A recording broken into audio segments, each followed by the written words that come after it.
Hello friends, welcome back to my channel.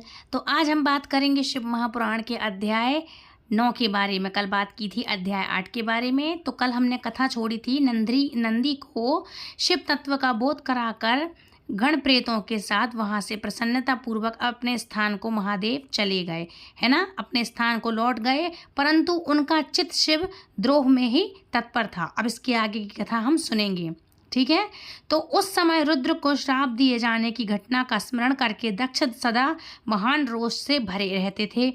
उनकी बुद्धि पर मूढ़ता छा गई थी। वे शिव जी के प्रति श्रद्धा को त्याग करके शिव पूजकों की निंदा करने लगे। तात नारद, इस प्रकार परमात्मा शंभु के साथ दुर्व्यवहार करके दक्ष ने अपनी जिस दुष्ट बुद्धि का परिचय दिया था वो मैंने तुम्हें बता दी है। अब तुम उनकी पराकाष्ठा को पहुंची हुई दुर्बुद्धि का वरदान सुनो। तो मैं बता रहा हूँ। श्री ब्रह्मा जी कहते हैं, हे नारद, एक समय दक्ष ने एक बहुत बड़े यज्ञ का आरंभ किया। उस यज्ञ की दीक्षा लेकर के उन्होंने उस समय समस्त देवर्षियों, महर्षियों और देवताओं को बुलवाया।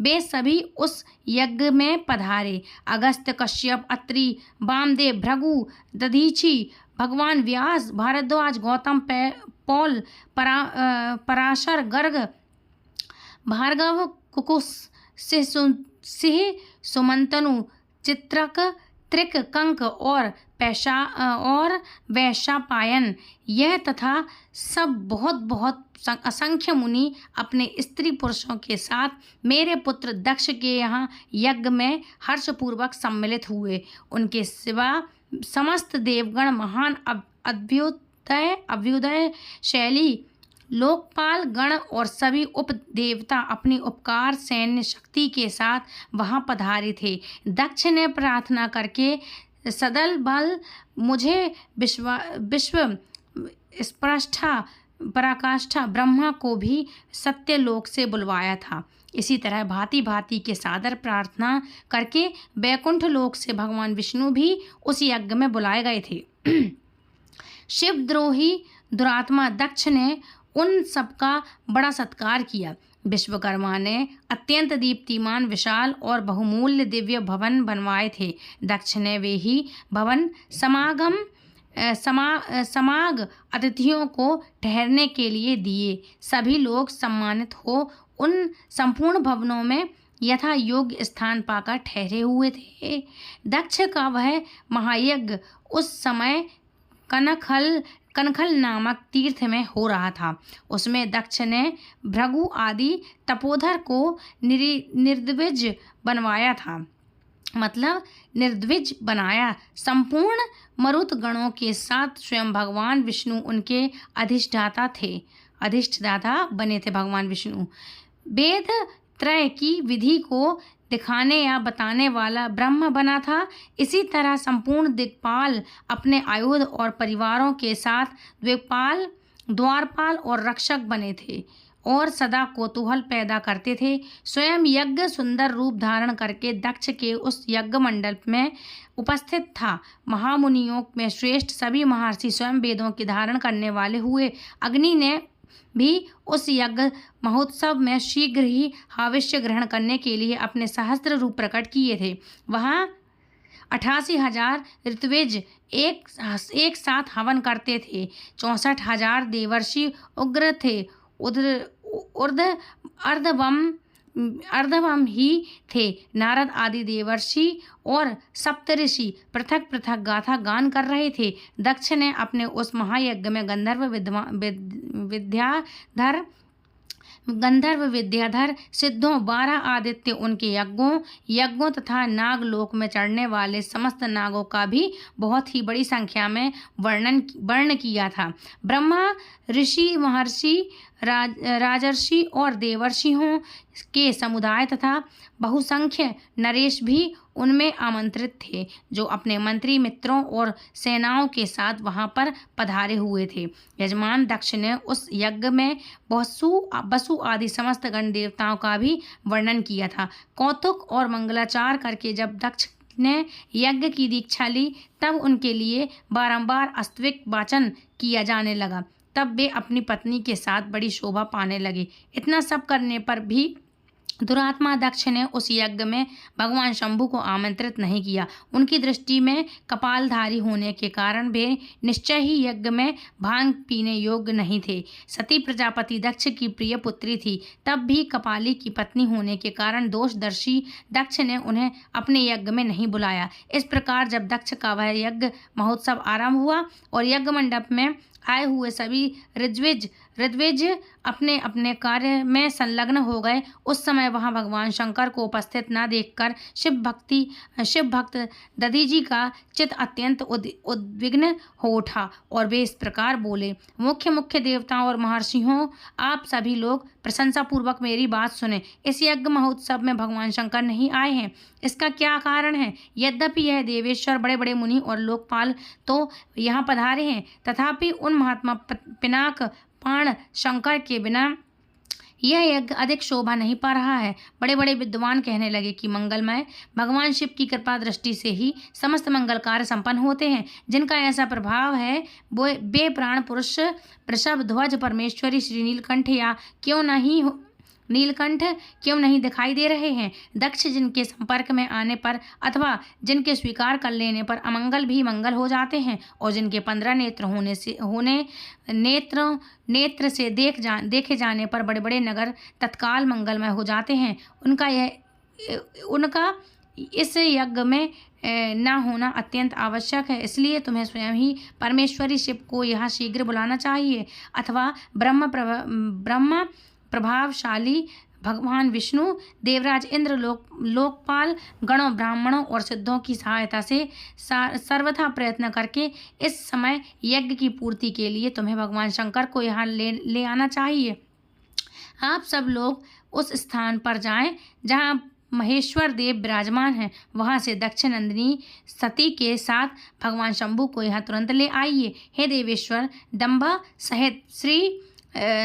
सहित भी परमात्मा शिव यदि यहाँ आ गए हों तो उनसे सब कुछ पवित्र हो जाएगा। उनके स्मरण से, उनके नाम लेने से सारा कार्य पुण्यमय बन जाता है। अतः पूर्ण प्रयत्न करके भगवान वृषभ ध्वज को यहाँ ले आना चाहिए। भगवान शंकर के यहाँ पार्षद कहते हैं कि यज्ञ पवित्र हो जाएगा, अन्यथा यह पूरा हो ही नहीं सकता। तो यह मैं सत्य कहता हूँ। दधी जी यह वचन सुनकर दुष्ट बुद्धि वाले मूढ़ दक्ष ने हंसते हुए रोषपूर्वक कहा, भगवान विष्णु संपूर्ण देवताओं के मूल हैं, जिनसे सनातन धर्म प्रतिष्ठित है। जब इनको मैंने सादर पूर्वक बुला लिया है तब इस यज्ञ कर्म में भला क्या कमी हो सकती है। जिनमें वेद यज्ञ और नाना प्रकार के समस्त कर्म प्रसिद्ध हैं, वे भगवान विष्णु तो यहाँ आ ही गए हैं। इनके शिवा सत्य लोक में लोक पितामह ब्रह्म वेदों, उपनिषदों और विविध आगमन के साथ यहाँ पधारे हैं। देवगणों के साथ स्वयं देवराज इंद्र का भी शुभ आगमन हो गया है और आप जैसे निष्पाप महर्षि भी यहाँ आ गए हैं। जो महर्षि यज्ञ में सम्मिलित होने के योग्य, शांत और सुपात्र हैं, वे और विद्यार्थ के धर्म को जानने वाले और दृढ़ता पूर्वक व्रत का पालन करते हैं, वे सब यहाँ स्वयं आप भी जब यहाँ पार्षण कर चुके हैं, तब हमें यहाँ रुद्र से क्या प्रयोजन है। विप्रवत मैंने ब्रह्मा जी के कहने से ही अपनी कन्या रुद्र को दी थी। वैसे भी मैं जानता हूँ हर कोलीन नहीं है, उनके न माता है न पिता है, वे भूतों प्रेतों और पिशाच के स्वामी हैं, अकेले रहते हैं। उनका अतिक्रमण करना दूसरों के लिए अत्यंत कठिन है। वे आत्म प्रशंसक, मूढ़, जड़, मौनी और ईर्षालु हैं। इस यज्ञ कर्म में बुलाए जाने योग्य वे बिल्कुल नहीं हैं, इसलिए मैंने उनको नहीं बुलाया है। इसलिए हे दधीची, आपको फिर कभी ऐसी बातें नहीं करनी चाहिए। मेरी प्रार्थना है कि आप सब लोग मिलकर मेरे इस महान यज्ञ को सफल बनाइए। दक्ष की यह बात सुनकर दधी जी ने समस्त देवताओं और मुनियों के सुनते हुए यह सारा गंधर्वित बात कही। दधी जी बोले, हे दक्ष, उन भगवान शिव के बिना यह महान यज्ञ अभय हो ही नहीं सकता। यह यज्ञ हो गया, अब यह यज्ञ कहलाने योग्य ही नहीं रह गया। विशेषतः इस यज्ञ में तुम्हारा विनाश हो जाएगा। ऐसा कहकर दधीजी दक्ष की यज्ञशाला से अकेले ही निकल पड़े और तुरंत अपने आश्रम को चल दिए। तदनंतर जो मुख्य शिव भक्त और शिव जी के मत का अनुसरण करने वाले थे, वे भी दक्ष को वैसा ही श्राप दे करके तुरंत वहां से निकल गए और अपने आश्रमों को चले गए। मुनि दधीजी तथा दूसरे ऋषियों के साथ उस यज्ञ मंडप में निकल जाने पर दुष्ट बुद्धि शिवद्रोही दक्ष ने उन मुनियों का उपहास करते हुए कहा, जिन्हें शिव की प्रिय हैं वे नाम मात्र के ब्राह्मण दधीजी चले गए। उन्हीं के समान जो दूसरे थे वे भी मेरी यज्ञशाला से निकल गए। यह तो बड़ी शुभ बात हुई। मुझे सदा यही अभीष्ट थी, यही इच्छा थी। देवेश देवताओं और मुनियों में सत्य कहता हूँ, जिनके चित्त की विचार शक्ति नष्ट हो गई है, जो मंद बुद्धि और मिथ्या बात में लगे हुए हैं, ऐसे वेद हविष्यकृत दुराचारी लोगों को यज्ञ कर्म में त्याग ही देना चाहिए। विष्णु आदि आप सब देवता और ब्राह्मण वेदवांधी ही हैं, अतः मेरे इस यज्ञ को शीघ्र सफल बनावें। श्री ब्रह्मा जी कहते हैं, दक्ष की यह बात सुनकर शिव जी की माया से मोहित हुए समस्त देवर्षि उस यज्ञ में देवताओं का पूजन और हवन करने लगे। हे मुनीश्वर, नारद, इस प्रकार उस यज्ञ को जो श्राप मिला उसका वर्णन किया गया। अब यह यज्ञ विध्वंस की घटना को बताया जा रहा है, उसे आदर पूर्वक सुनो। श्री ब्रह्मा जी कहते हैं, हे नारद, जब देवर्षि गण बड़े उत्साह और हर्ष के साथ दक्ष के यज्ञ में जा रहे थे, उसी समय दक्ष कन्या देवी सती गंधमादन पर्वत पर चंदोवे से युक्त धारा गृह में सखियों से घिरी हुई भांति भांति की उत्तम क्रीड़ाएं कर रही थीं। प्रसन्नता पूर्वक कड़ा में लगी हुई देवी सती ने उस समय रोहिणी के साथ यज्ञ में जाते हुए चंद्रमा को देखा। देखकर वे अपनी हितकारिणी प्राण प्यारी श्रेष्ठ सखी विजया से बोली, मेरी सखियों में श्रेष्ठ प्राण प्रिय विजय, जल्दी जाकर पूछो तो यह चंद्रदेव रोहिणी के साथ कहाँ जा रहे हैं। सती के इस प्रकार आज्ञा देने पर विजया तुरंत उनके पास गई और उनसे यथोचित अभिष्टाचार करके पूछा, हे चंद्रदेव, आप कहाँ जा रहे हैं। विजया का यह प्रश्न सुनकर चंद्रदेव ने अपनी यात्रा का उद्देश्य आदर पूर्वक बतलाया। दक्ष के यहाँ होने वाले यज्ञों सब आदि का सारा वृतांत कहा। यह सब सुनकर विजया बड़ी उतावली के साथ देवी के पास आई और चंद्रमा ने जो कुछ भी कहा था उसे सब कुछ सुना दिया। उसे सुनकर कालिका सती देवी को बड़ा विस्मय हुआ। पहले अपने सूचना न मिलने का भला क्या कारण है। बहुत सोचने विचारने पर भी जब उनकी समझ में नहीं आया, तब उन्होंने पार्षद से घिरे हुए अपने स्वामी भगवान शिव के पास आकर के भगवान शंकर से पूछा, हे प्रभु, मैंने सुना है मेरे पिताजी के यहाँ कोई बहुत बड़ा यज्ञ हो रहा है, उसमें तो बहुत बड़ा उत्सव भी होगा, उसमें सब देवर्षि एकत्रित हो रहे हैं।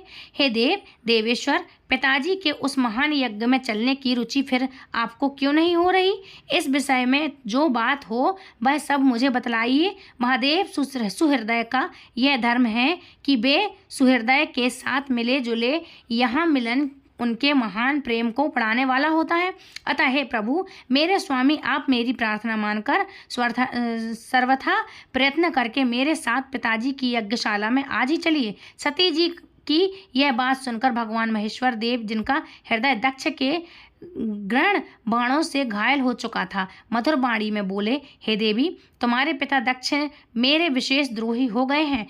जो प्रमुख देवता और ऋषि अभिमानी मूढ़ और ज्ञान शून्य हैं, वे ही सब तुम्हारे पिता के यज्ञ में गए हैं। जो लोग बिना बुलाए दूसरे के घर जाते हैं वे वहां अनादर ही पाते हैं और उनको और जो मृत्यु से भी बढ़कर कष्टदायक है। अतः प्रिय, तुमको और मुझको तो विशेष रूप से दक्ष के यज्ञ में जाना ही नहीं चाहिए, क्योंकि वहां हमें बुलाया भी नहीं गया है। और यह बात मैंने बिल्कुल सच्ची बात कही है। महात्मा महेश्वर के ऐसा कहने पर सती रोष पूर्वक बोली, संभव आप सबके ईश्वर हैं, जिनके जाने से यज्ञ सफल होता है। उन्हीं आपको मेरी दुष्ट पिता ने इस समय आमंत्रित नहीं किया। हे प्रभु, उस दुरात्मा का अभिप्राय क्या है, वह सब मैं जानना चाहती हूँ। साथ ही वहाँ आए हुए संपूर्ण दुरात्मा देव ऋषियों के मनोभाव का भी मैं पता लगाना चाहती हूँ। अतः प्रभु, मैं आज ही पिता के यज्ञ में जाना चाहती हूँ। हे नाथ, हे महेश्वर, आप मुझे वहाँ जाने की आज्ञा दे देवें। देवी सती के ऐसा कहने पर सर्वत्र सर्वदृष्ट दुष्कर्ता और कल्याण स्वरूप भगवान रुद्र ने उनसे इस प्रकार कहा।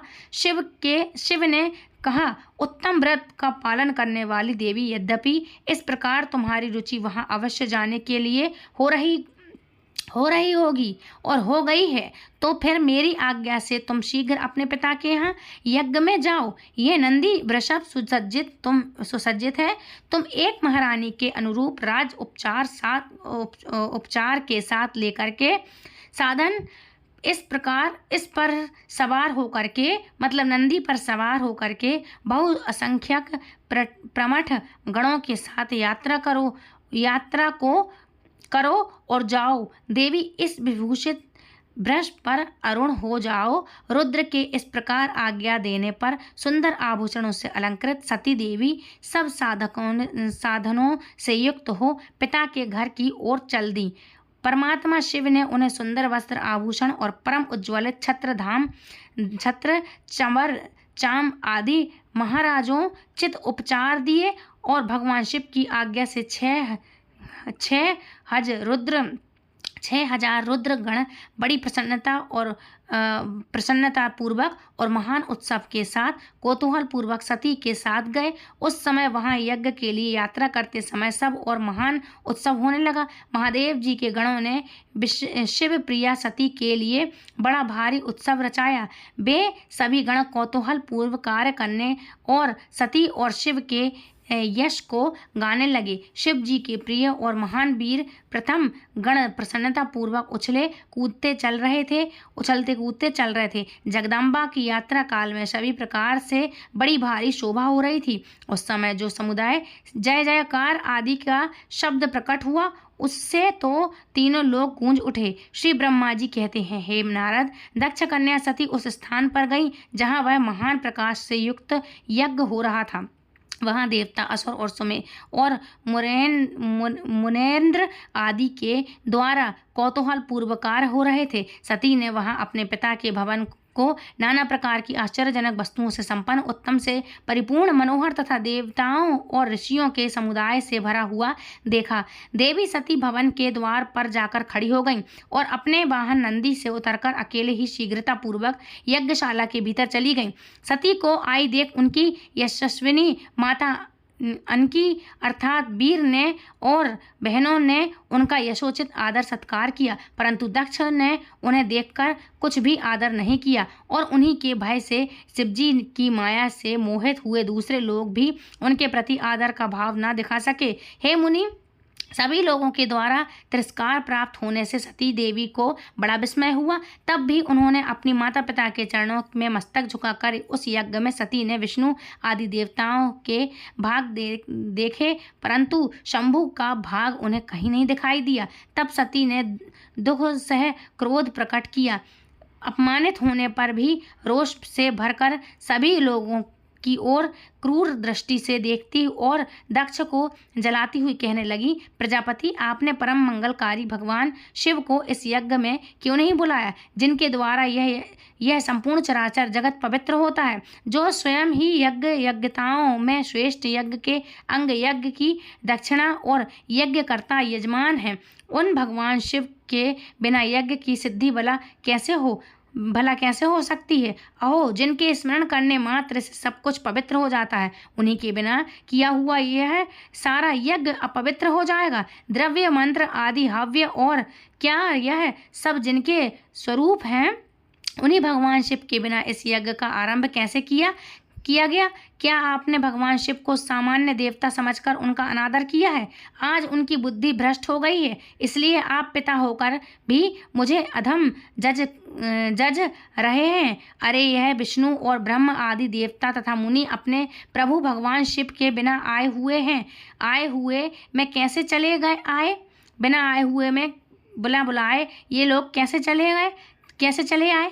ऐसा कहने के बाद शिव स्वरूपा परमेश्वरी सती ने भगवान विष्णु, ब्रह्म, इंद्र आदि सभी देवताओं तथा समस्त ऋषियों को कड़े शब्दों में फटकारते हुए कहा। श्री ब्रह्मा जी कहते हैं, हे नारद, इस प्रकार क्रोध से भरी हुई जगदम्बा सती ने वहां उपस्थित हृदय से अनेक प्रकार की बातें कहीं। श्री विष्णु आदि समस्त देवताओं और मुनि जो वहां उपस्थित थे सती की बात सुनकर चुप रह गए।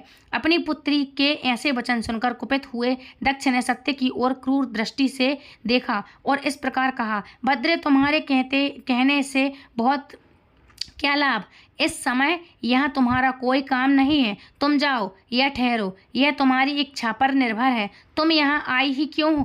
समस्त विद्वान जानते हैं कि तुम्हारे पति शिव अमंगल रूप हैं, वे कुलीन भी नहीं हैं, वेद से हविकृत हैं और भूतों, प्रेतों और पिशाच के स्वामी हैं। वे बहुत ही कुवेक की रहते हैं, इसलिए रुद्र को इस यज्ञ के लिए नहीं बुलवाया गया है। बेटी, मैं रुद्र को अच्छी तरह जानता हूँ, अतः जानबूझकर ही मैंने देवर्षि की सभा में उन्हें आमंत्रित नहीं किया। रुद्र को शास्त्र के अर्ध का ज्ञान नहीं है, वे उद्दंड और दुरात्मा हैं।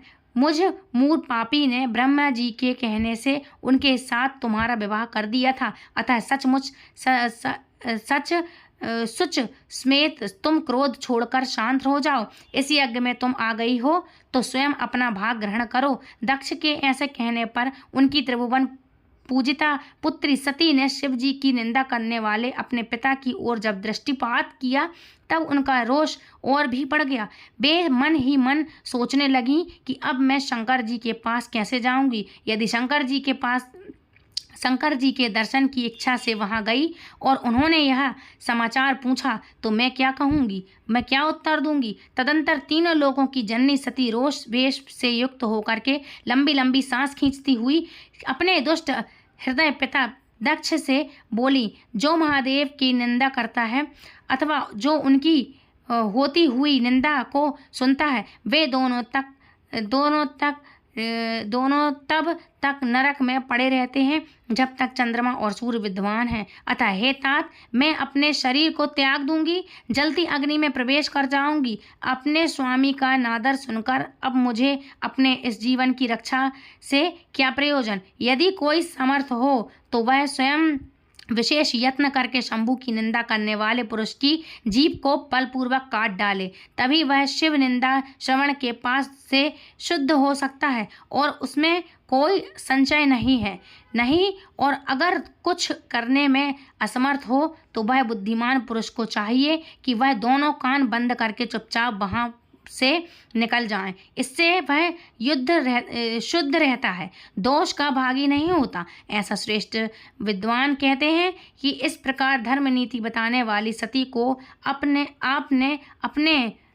अनेक कारण बड़ा भारी पश्चाताप हुआ। उन्होंने व्याधि चित्त से भगवान शंकर के वचन का स्मरण किया। फिर सती अत्यंत कुपित हो दक्ष से उस विष्णु आदि समस्त देवताओं के तथा मुनियों से भी निडर होकर के बोली, तात, तुम भगवान शंकर के निंदक हो, इसके लिए तुम्हें पश्चाताप होगा। यह महान दुख भोग करके अंत में तुम्हें यातना भोगनी पड़ेगी। इस लोक में जिनके लिए ना कोई प्रिय है ना कोई अप्रिय है, उन परमात्मा शिव की प्रतिकूल तुम्हारे सिवा दूसरा कौन चल सकता है। जो दुष्ट लोग हैं वे सदा ईर्षा पूर्वक यदि महापुरुषों की निंदा करें तो उनके लिए यह कोई आश्चर्य की बात नहीं है, परंतु जो महात्माओं के चरणों की रज से अपने अज्ञान अंधकार को दूर कर चुके हैं उन्हें महापुरुषों की निंदा शोभा नहीं देती।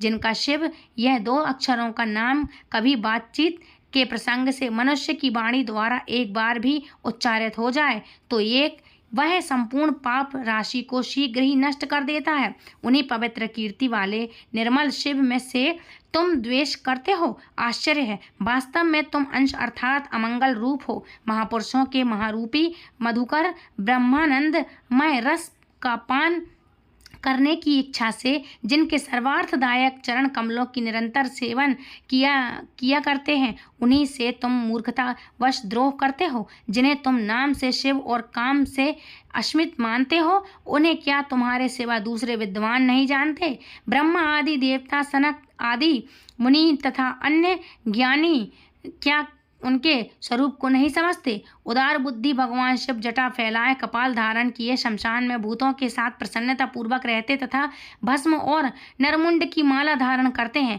इस बात को जानकर भी जो मनुष्य, जो मुनि और देवता उनके चरणों से घिरे हुए निर्माल्य को बड़े आदर के साथ अपने स्मरण पर चढ़ाते हैं, उनका क्या कारण है? यही है कि वे भगवान शिव के साक्षात परमेश्वर हैं। यज्ञ और निवृत्त अर्थात शम दम आदि 2 प्रकार के कर्म बताए गए हैं। मुनिषि पुरुषों को उनका विचार करना चाहिए। वेद की विवेचन पूर्वक उनके नागी और बैरागी 2 प्रकार के अलग अलग अधिकार बताए गए हैं। परस्पर विरोधी होने के कारण उक्त दोनों प्रकार के कर्मों का एक साथ ही कर्ता के द्वारा आचरण नहीं किया जा सकता। भगवान शंकर तो परब्रह्म परमात्मा हैं, उनमें इन दोनों ही प्रकार के कर्मों का प्रवेश नहीं है। उन्हें कोई कर्म प्राप्त नहीं होता, उन्हें किसी भी प्रकार के कर्म करने की आवश्यकता नहीं है। पिताजी, हमारा ऐश्वर्य अच्युत है और उनका कोई लक्षण व्यक्त नहीं है। सदा आत्मज्ञानी महापुरुष ही उनका सेवन करते हैं और तुम्हारे पास वह ऐश्वर्य नहीं है। यज्ञशाला में रहकर वहाँ के अन्न से तृप्त होने वाले कर्मठ लोगों को जो लोग प्राप्त होता है, उससे वह ऐश्वर्य बहुत दूर है। जो महापुरुष की निंदा करने वाला और दुष्ट है, उनके जन्म को धिक्कार है। विद्वान पुरुष को चाहिए कि उनके संबंध को विशेष रूप से प्रयत्न करके त्याग दें। जिस समय भगवान शिव तुम्हारे साथ मेरा संबंध दिखला हुआ मुझे दाक्षायणी कहकर पुकारेंगे, उस समय मेरा मन सहसा अत्यंत दुखी हो जाएगा। इसलिए तुम्हारे अंग से उत्पन्न हुए सदा शिव के तुल्य ग्रहण इस शरीर को इस समय मैं निश्चय ही त्याग दूंगी और मैं ऐसा करके सुखी हो जाऊंगी। हे देवताओं और मुनियों, तुम सब लोग मेरी बात सुनो। तुम्हारे हृदय में दुष्टता आ गई है। तुम लोगों का यह कर्म सर्वथा अनुचित है। तुम सब लोग मूढ़ हो, क्योंकि शिव की निंदा और कलह तुम्हें प्रिय है। अतः भगवान हर से तुम्हें इस कुकर्म का निश्चय ही पूरा दंड अवश्य मिलेगा। श्री ब्रह्मा जी कहते हैं, हे नारद, उसी यज्ञ में दक्ष तथा देवताओं के ऐसा कहकर देवी सती चुप हो गईं और मन ही मन अपने प्राण बल्लभ शंभु का स्मरण करने लगी। श्री ब्रह्मा जी कहते हैं, हे नारद, मौन हुई सती देवी अपने पति का सादर स्मरण करके शांत चित होकर सहसा उत्तर दिशा में भूमि पर बैठ गई। उन्होंने विधि पूर्वक जल का आचमन करके वस्त्र ओढ़ लिया और पवित्र भाव से आंखें मूंद करके अपने पति का चिंतन करती हुई वे योग मार्ग में स्थित हो गई। उन्होंने आसन को स्थिर कर प्राणायाम द्वारा प्राण और अपान को एक रूप करके नाभि चक्र में स्थित कर लिया और फिर उदान वायु को बलपूर्वक नाभि चक्र से ऊपर उठाकर बुद्धि के साथ हृदय में स्थापित किया। तत्पश्चात शंकर जी के प्राण बल्लभा आनंदिता सती उस हृदय स्थित वायु को कंठ मार्ग से भ्रकुटियों के बीच में ले गई और इस प्रकार दक्ष पर कुपित होकर सहसा अपने शरीर को त्यागने की इच्छा से देवी सती ने अपने संपूर्ण अंगों में योग मार्ग के अनुसार वायु और अग्नि की धारणा की। तद अपने पति के चरणारविंद का चिंतन करती हुई सती ने अन्य सभी वस्तुओं का ध्यान भुला दिया। उनका चित्त योग मार्ग में स्थित हो गया था, इसलिए वहां उन्हें पति के चरणों के अलावा और कुछ भी नजर नहीं आया। हे मुनि श्रेष्ठ, सती का निष्पाप शरीर तत्काल गिरा और उनकी इच्छा के अनुसार योग अग्नि से जलकर उसी क्षण भस्म हो गया। उस समय वह आए हुए देवता गण आदि जब यह घटना देखी तब वे बड़े जोर से हाहाकार करने लगे। उनका वह महान युद्ध अद्भुत विचित्र और भयंकर हाहाकार आकाश में और पृथ्वी तल पर सब ओर फैल गया। लोग कह रहे थे कि हाय महान देवता भगवान शंकर की परम प्रेमी प्रेमी सती प्रिय देवी सती ने किस दुष्ट के दुर्व्यवहार से कुपित होकर के अपने प्राण त्याग दिए। अहो ब्रह्मा जी के पुत्र, इस दक्ष की बड़ी भारी दुष्टता से देखो सारा चराचर जगत जिनकी संतान है उनकी उसी की पुत्री मनस्वी सती देवी जो सदा ही मान पाने के योग्य थी, उसके द्वारा ऐसी निरादर हुआ कि प्राणों से ही हाथ धो बैठी। भगवान वृषभ ध्वज की प्रिया सती सदा सभी सत्पुरुष के साथ निरंतर सम्मान पाने की अधिकारी थी। वास्तव में उनका हृदय बड़ा ही असही विष्णु है और वह प्रजापति दक्ष ब्राह्मण द्रोही हैं, इसलिए सारे संसार में उसे महान अपशय प्राप्त होगा। उनकी अपनी ही पुत्री उसी के अपराध से जब प्राण त्याग करने को तैयार हो गई, तब भी उस महान नरक भोगी शंकर द्रोही ने उसे रोका तक नहीं। जिस समय सभी लोग ऐसा कह रहे थे, उसी समय शिवजी के पार्षद सती का यह अद्भुत प्राण त्याग करके देखकर तुरंत ही क्रोधपूर्वक अस्त्र शस्त्र लेकर दक्ष को मारने के लिए उठ खड़े हुए। यज्ञ के मंडप में के द्वार पर खड़े हुए वे भगवान शंकर के समस्त पार्षद 7,000 पार्षद, जो बड़े भारी बलवान थे, अत्यंत रोष से भर गए और हमें धिक्कार है ऐसा कहते हुए भगवान शंकर के गणों के वे सभी वीर यूथपति बारंबार उच्च स्वर से हाहाकार करने लगे। देवर्षि कितने ही पार्षद तो वहां शोक से ऐसे व्याकुल हो गए कि वे अत्यंत तीखे प्राण नाशक शस्त्रों द्वारा अपने ही मस्तक और मुख आदि अंगों पर आगम करने लगे। इस प्रकार 200,000 पार्षद उस समय दक्ष कन्या सती के साथ ही नष्ट हो गए।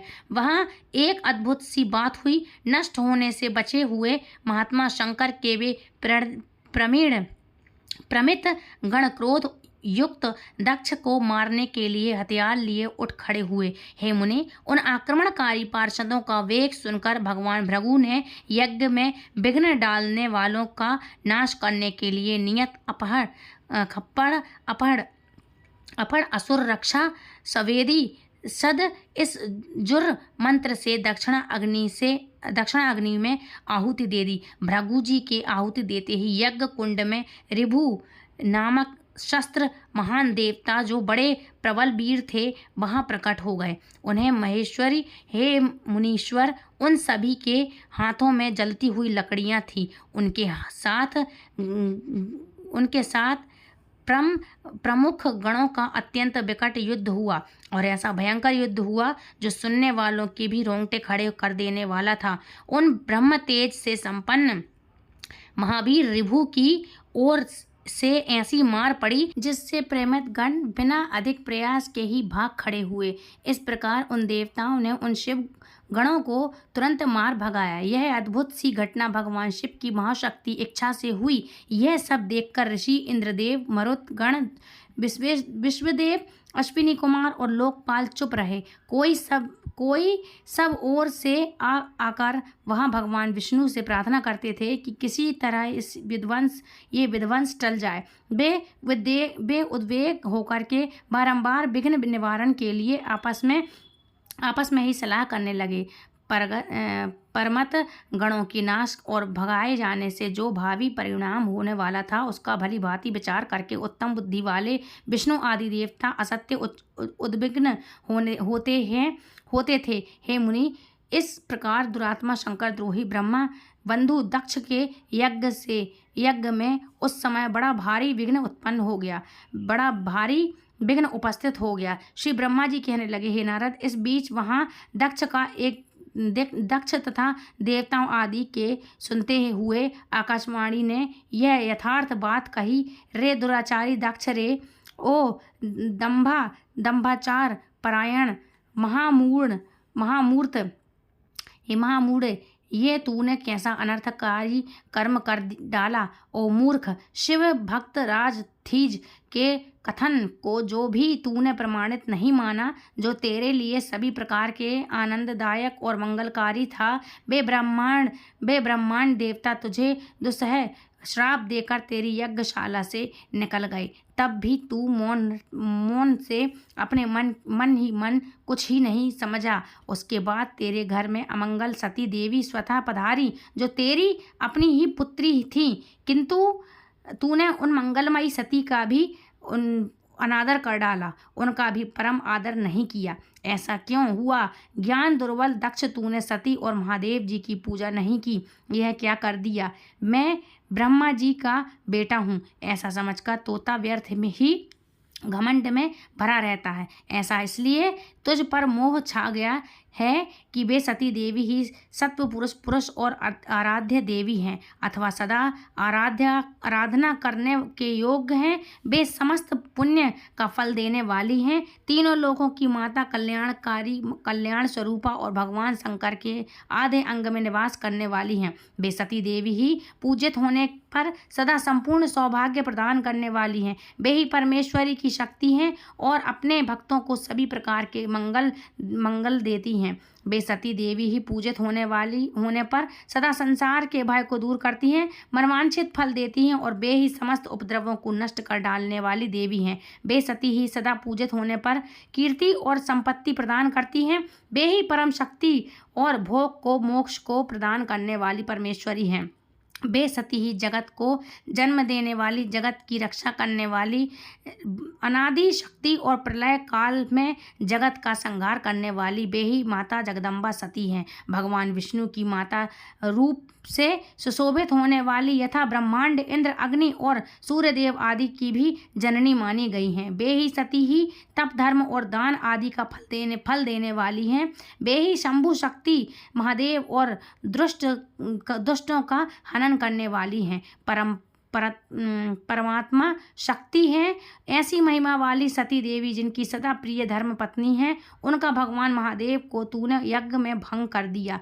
अरे तू कैसा मूढ़ और कुछ कुविचारी है। भगवान शिव ही सबके स्वामी और परस्पर परमेश्वर हैं। वे समस्त देवताओं के सम्यक सेव हैं और सभी का